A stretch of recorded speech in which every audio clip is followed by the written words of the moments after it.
गणेश गीता तीसरा अध्याय ज्ञान योग। श्री गणेश जी बोले, पूर्व काल में सृष्टि उत्पन्न करने के समय 3 गुणों से युक्त 3 शरीर में रहने वाले उत्तम योग का निर्माण करके मैंने विष्णु से इसका वर्णन किया था। विष्णु ने यही योग सूर्य से कहा। सूर्य ने अपने पुत्र वैवस्वत मनु से कहा। इसके उपरांत परंपरा से प्राप्त हुए इस योग को महर्षिगण जानते रहे। हे राजन, कलयुग में यह बहुत काल बीत जाने से नष्ट हो गया तथा इसे श्रद्धा विश्वास के अयोग्य तथा निंदनीय समझा गया। अब फिर तुमने मेरे मुख से इस पुरातन योग को सुना है। यह गुप्त से गुप्त अत्यंत कल्याणकारक और संपूर्ण वेदों का सार है। राजा अरण्य बोले, हे गजानन, आप तो इस समय गर्भ से उत्पन्न हुए हैं, फिर आपने विष्णु से यह उत्तम योग किस प्रकार से वर्णन किया? गणेश जी बोले, हे राजन, मेरे और तुम्हारे अनेक जन्म बीत चुके हैं। मैं उन सबको जानता हूं, परंतु तुम नहीं जानते।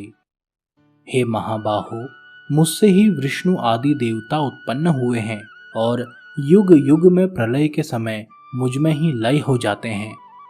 मैं ही श्रेष्ठ ब्रह्मा हूँ, मैं ही महारुद्र हूँ, मैं ही स्थावर जंगम रूप संपूर्ण जगत हूँ।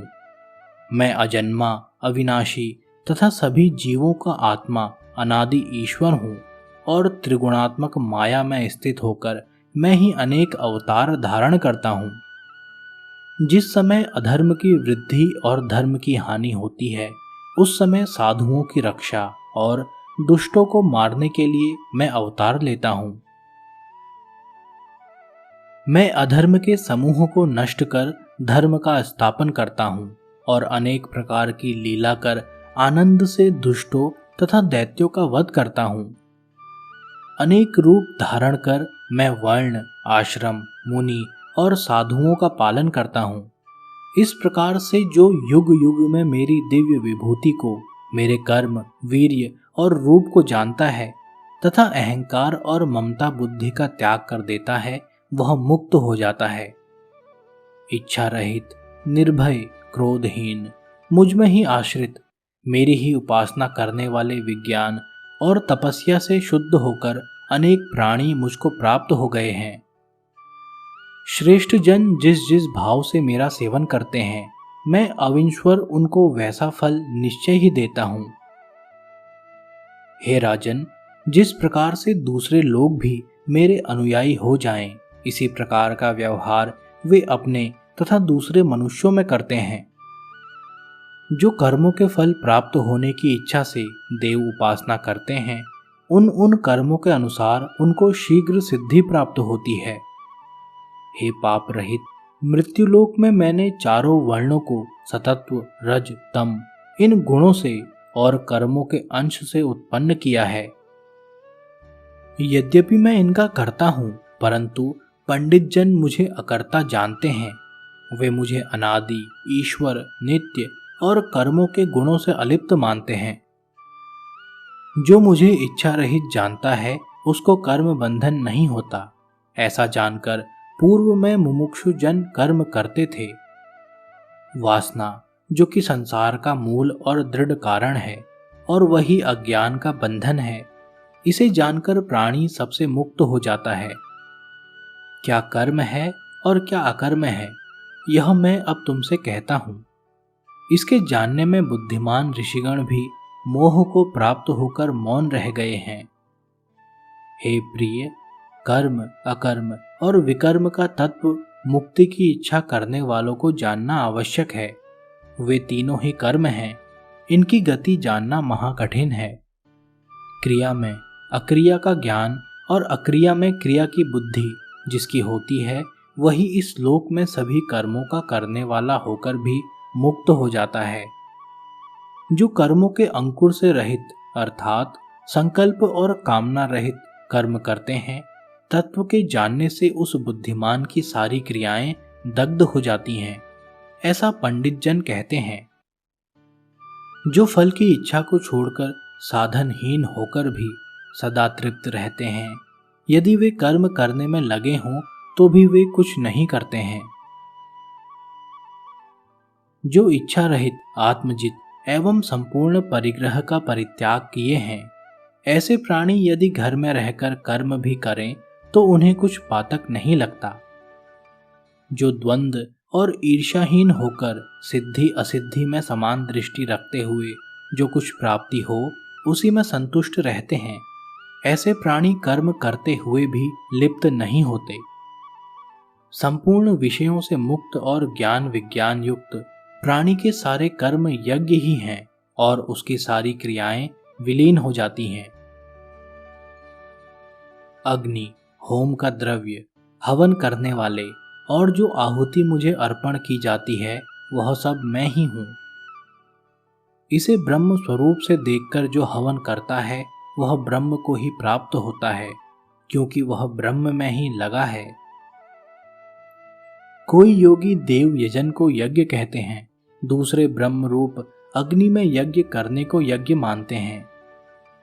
हे राजन, कोई योगी संयम रूप अग्नि में श्रोताद्रि इंद्रियों का हवन करते हैं, कोई इंद्रिय रूपी अग्नि में शब्द आदि विषयों की आहुति देते हैं, कोई दूसरे ज्ञान में जलती हुई वैराग्य रूपी अग्नि में संपूर्ण इंद्रिय, कर्म और प्राणों का हवन करते हैं, कोई द्रव्य यज्ञ का अनुष्ठान कर, कोई तपस्या से, कोई स्वाध्याय से, कोई महात्मा तीव्र व्रत से और कोई ज्ञान से मेरा यजन करते हैं।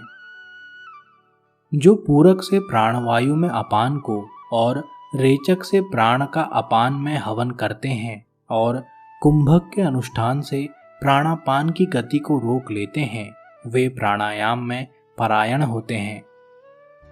दूसरे नियताहार होकर पांचों प्राणों में पांचों प्राणों की आहुति देते हैं।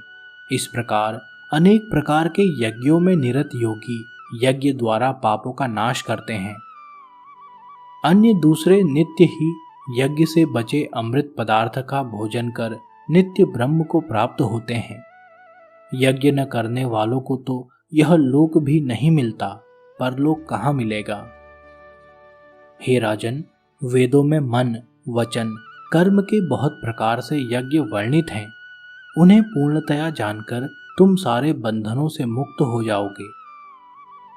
हे राजन, सब यज्ञों में ज्ञान यज्ञ श्रेष्ठ है। मोक्ष साधक ज्ञान यज्ञ में सब कर्म क्षीर्ण हो जाते हैं।